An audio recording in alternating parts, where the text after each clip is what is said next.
Os animais não trepam. Mas, Pim, o que eu quero falar É uma necessidade biológica de se reproduzir, de soltar um hormônio e tal. Essa necessidade do sexo que a gente tem é pra Juraci, pros cristãos todos, é um desejo mundano, é um desejo da carne, é pecado. Porque é doido isso, porque assim, se você pensar, quando eu descobri que eu tinha um elo espiritual com cada cara que eu transei, eu falei, fodeu, tem 300 elos aqui, tá ligado? Tem uma fila aí, né? Exatamente, entendeu? E isso é muito forte. E aí eu demorei muito pra entender, pra ver que meu corpo era um templo mesmo. Que não é assim, não é qualquer um que vai chegar e entrar nesse templo e usar e sujar. É uma troca de energia. Mas isso eu penso também, sabia? Isso é uma troca de energia muito profunda. Não é nesse lugar. Sim, mas você pensa alguma coisa nesse tipo. Penso. Porque não é só ali aquele momento. Primeiro que... Mas muita intimidade. Exato. Mas mais no sentido do respeito ético e não do quão espiritual. Sagrado pode ser. Não tá no o seu. espiritual. Não mora no espiritual. Sim. Mas tem uma coisa do que é meu, do que é íntimo, do que pra mim é sagrado. Então, se você tem... Eu não vou compartilhar isso com qualquer ser, entendeu? Exatamente. E aí... eu tenho que me respeitar. Sem dúvida. Quando eu comecei a entender o sagrado feminino, que não faz muito tempo, faz pouco tempo que eu tô descobrindo tá um isso. desastre. Eu acho que eu tô muito chapada, eu não tô conseguindo, Não tá conseguindo bolar daí? Não tá bem foda. Dá a tampinha do coisa que eu vou guardar. Relaxa, eu bolo. Eu descobri há bem pouco tempo o sagrado feminino, né? Mas tô descobrindo. Mas, pô, você tá vivenciando. Tô começando a vivenciar. Meu próximo passo agora é que eu realmente começar a plantar a minha lua, né? Que é assim que chama a menstruação, porque ela vem de acordo com uma fase da lua. E aí você tem que começar a observar que lua está quando você menstrua. Porque dependendo da fase da lua, isso influencia a sua TPM, a sua cólica e tudo mais. Eu tenho uma amiga que está vivenciando essa experiência e que ela tem muita cólica, assim, de tipo, não conseguir levantar no primeiro dia. E aí ela fez essa experiência de oferecer, ela também usa o coletor e tal. E aí ela ofereceu, ela tem, né, um vasinho próprio de cerâmica para isso, com terra. E aí ela fez uma oração e devolveu, se conectou. No dia seguinte, o resto do período, ela nem sentiu que ela estava menstruada, assim. Porque você tem que agradecer, você tem que ter noção do que é essa sua permissão, sabe? Porque é cultural o sangue ser sujo, é nojento, as meninas todas odeiam a menstruação desde o início, aquele tijolo no meio das pernas, tudo de chico. É cultural essa... esse asco, né? Esse asco à menstruação. Exato, toda mulher tem. Tipo, eu nunca gostei de transar menstruada, assim, por causa do cheiro. Pra mim, é bizarro. Como assim você não tem nojo? Seu pinto fica todo vermelho. Eu fico com nojo, como assim, sabe? Nojinho. Me senti invadida às vezes que eu transei menstruada. Não foi estupro, vamos dizer assim, porque eu não queria transar menstruada. Tanto que eu não transo menstruada com o Renato, ele super me respeita. Fala, eu não gosto. Não vai ser bom pra mim, assim, vou estar sendo uma boneca inflável. É engraçado que essa sensação do sagrado, ela só nasce pra ser sentida, entende? Parece que ela não nasce pra ser... Entendida. Exato.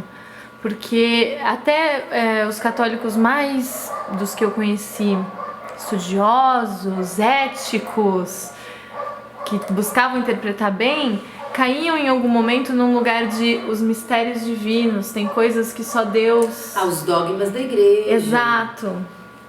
Mas toda essa relação com o sagrado parece que é isso, de uma sensação que deve ser, nesse momento,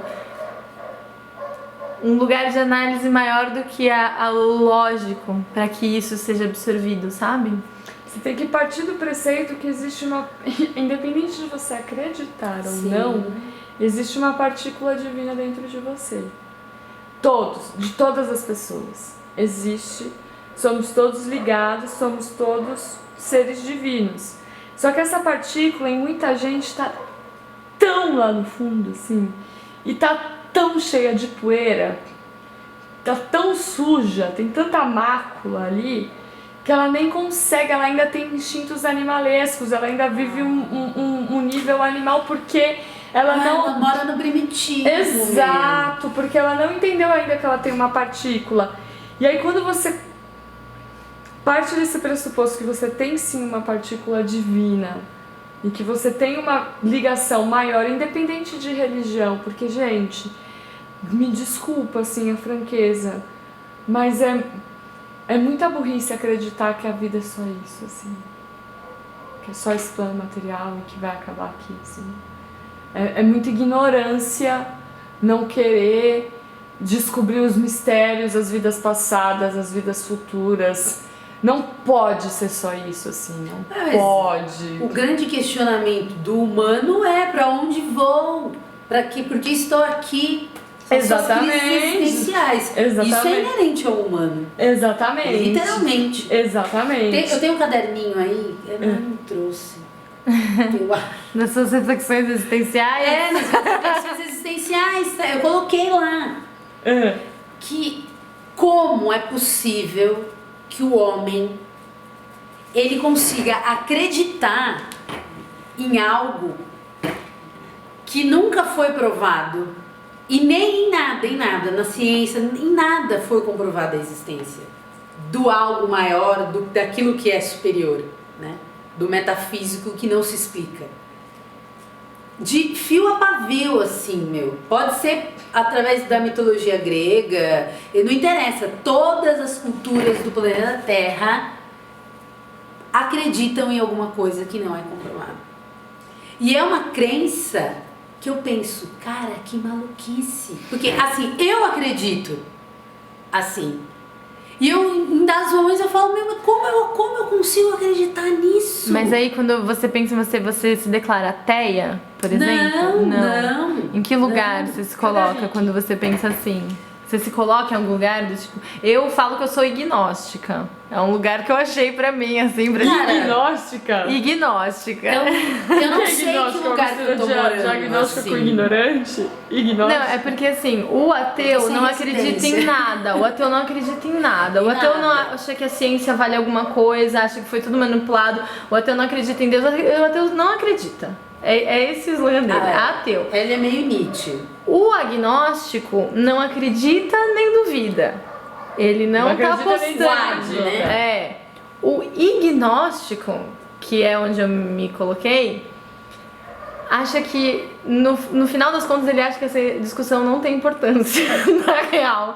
É isso que ele defende, porque ele fala assim, o que você pensa que é Deus sempre vai ser diferente do que eu penso que é Deus e do que ela pensa que é Deus, porque cada um tem uma partícula de Deus que é só a projeção do que você acha de maior bondade, de maior honra. Então, materializando ou não, a sua melhor ideia você vai chamar de Deus. A coisa mais boa, verdadeira, justa e de tudo que você entende de bom é Deus. Eu sou Iggy! Me achei em algum lugar! Então, eu nunca vou atingir a sua projeção de bondade, você nunca vai atingir a minha. Eu acho que eu tô aí mesmo, cara. Então essa discussão, tipo, por mais que a gente fale, ó, Deus é assim, pra você, o mesmo católico, seu irmão que cresceu, não tem essa mesma visão de Deus, porque Deus é uma coisa particular das nossas relações. A gente projeta bondade com mais ou menos intensidade, dependendo de como a gente se relaciona. Eu tenho uma coisa assim, eu cresci em lar espírita. Então eu passei por todo o processo, né, de evangelização, depois da mocidade. Aliás, olha, a época que eu era da mocidade, puta, era legal pra caralho. Nossa! Por quê? Porque eu tava entre os meus iguais, assim, era essa sensação, mais que na escola, inclusive, assim. Era bem bacana, me senti acolhida, puta, era do caralho. A gente fez uma viagem, ficou 4 dias em Rio Claro, com uma galera do estado, muita experiência legal. Só pra falar de espiritismo e tudo mais, isso era muito fã, foi pra mim uma experiência incrível. Só que quando eu mudei pra São Paulo, algo quebrou, sabe? De onde você era? Eu nasci aqui, mas com 5 anos eu fui morar no interior de São Paulo. Aí eu fui pra Sorocaba, eu fui pra Campinas, aí eu fui pra Mojimirim, aí eu voltei pra Campinas e aí voltou pra Sorocaba. E aí Sorocaba foi o último lugar. E Sorocaba é legal, né? Sorocaba é caralho legal, puta cidade escrota de gente Sério? burguesa. Eu tenho um tio que mora lá, eu gosto de caralho. Sorocaba. Detesto ele, né? Sério? Nossa, tem pavor daquele. Eu acho que, cara, eu, sem mentira, assim, vou falar uma coisa Você super conhece uma empresa, preconceituosa. antes que você fale, uma empresa chamada Alugue Andaimes? Putz, não. É super famosa, assim, né? Alugue Andaimes? Alugue Andaimes, antiga, assim. Procura essa, é do meu tio. De Vou Sorocaba? perguntar. É, Você de muitos anos, ia assim, falar mais de que 20 tem uma anos. coisa fala. de Sorocaba. Você tem uma coisa, uma repulsa que é os burgueses. Ah, não, mas O eu tava seu falando tio outra falava coisa. uma coisa de Sorocaba, você falou. Meu tio? Ai, caraca. Não, relaxa. Não vou vai, resgatar. relaxa. Enfim, não, Sorocaba não é uma boa cidade pra se viver, pra mim nunca foi. E aí eu vim morar aqui em São Paulo, tô aqui há 13 anos. Saí, fiquei em Salvador, Recife 1 ano e pouco e tal, voltei. Mas, qual era a linha, hein? Não, relaxa. Falávamos Enfim. do interior, que você morou no interior, peraí, da sua infância. Que aí eu perguntei que cidade que você morava. Quando eu vim pra São Paulo, o centro espírita, a juventude. Isso, espiritualidade, exatamente. Boa, Arrasou. boa, Valeu. Helena. E aí, outra influência também que teve, não era consciente, hoje eu vejo que foi bem consciente, assim. Quando eu comecei a trabalhar na PCdoB, um mundo se abriu na minha cabeça muito grande. E a religião foi colocada para um outro lugar, assim. E aí eu comecei a viver. Comunista democrático, é isso? PCdoB? PCdoB é Partido Comunista do Brasil. Do Brasil, tá. E aí o que aconteceu? Deu um racha assim da minha cabeça, fui para outro horizonte, mas quando eu entrei na faculdade é que eu falei, o espiritismo já não dialoga mais comigo. Por quê? Hoje eu consigo entender. Eu respeitei o meu instinto, o que não vou me violentar, ficar indo. Eu tomei essa decisão, não me sinto bem. E vou ver aonde a vida vai me levar para um lugar que eu me sinta Sim, bem. claro. O que acontece no espiritismo, da experiência que eu tenho de vários centros, enfim, é o seguinte: não é a ideia, é quem pratica. Né? Como sempre, é humano, erra, enfim. O espiritismo tem uma coisa que me incomoda, que o inferno sempre são os outros.